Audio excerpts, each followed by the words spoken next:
Pada pagi hari ini kita akan melaksanakan siaran pers tentang pengungkapan tindak pidana pemalsuan surat yang dilakukan oleh mafia tanah.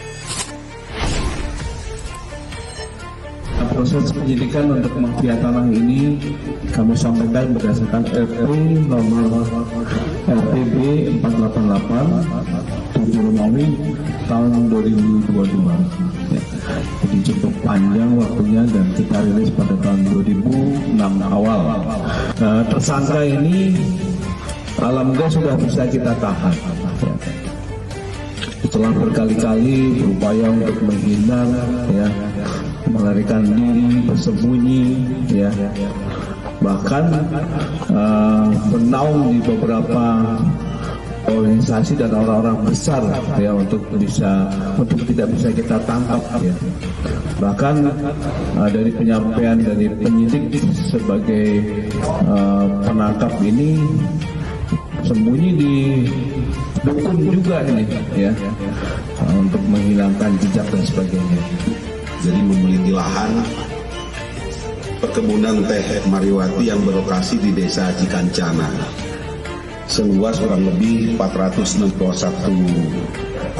hektar dengan bukti kepemilikan berupa sertifikat HGU nomor 1 dan HGU nomor 2 yang masing-masing totalnya yang saya sebutkan tadi 461,9 hektar. Jadi pada tahun 1994 sampai 2025 telah terjadi perselisihan antar di internal PT tersebut dengan adanya gugatan perdata terkait sengketa lahan perkebunan teh Mariwati antara PT Mutiara Bumi Pahariangan dengan PT Adi Tarina yang berperkara di Pengadilan Negeri Cianjur tahun 99.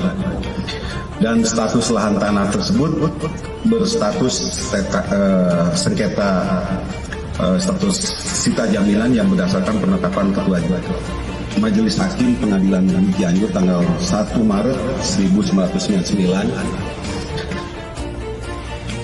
sehingga para pihak tidak diperkenankan untuk mengelola lahan perkebunan. Jadi pada saat itu sita jaminan masih terdapat sita jaminan oleh Pengadilan Cianjur. Yang bersangkutan memohonkan agar sita jaminan untuk dibuka. Jadi barang bukti yang telah disita 12 bundel buku asli SK tanah berikut dokumen warka tanah X hak guna usaha nomor 1 dan nomor 2 Cikancana atas nama PT Mutiara Parahyangan, 463 buku tanah berikut nomor induk dan NIB.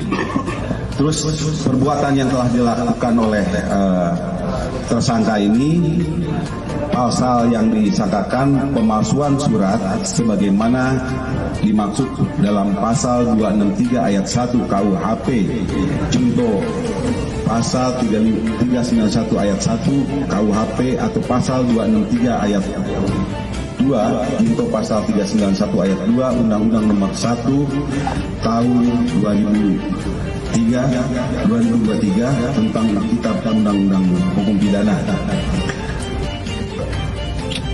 Jadi bunyi pasalnya, setiap orang yang membuat secara tidak benar atau memalsu surat yang dapat menimbulkan surat hak, perikatan atau pembebasan hutang atau diperuntukkan sebagai bukti dari suatu hal dan maksud untuk menggunakan atau meminta orang lain menggunakan seolah-olah isinya benar dan tidak palsu, jika dipergunakan surat tersebut dapat menimbulkan kerugian dipidana karena pemalsuan surat dengan penjara paling lama 6 tahun. Ayat 2-nya, setiap orang yang menggunakan surat yang isinya tidak benar atau yang palsu, seolah-olah benar atau tidak palsu, jika penggunaan surat tersebut dapat menimbulkan kerugian pidana sama dengan ayat 1. Terus rencana tindak lanjut, rekan-rekan, bahwa kami dari Direksi Hukum Polda Jabar telah menyerahkan berkas tahap 1 dan sudah P21, tinggal koordinasi dengan jaksa penuntut umum untuk proses pelimpahan tersangka dan barang bukti ke JPB.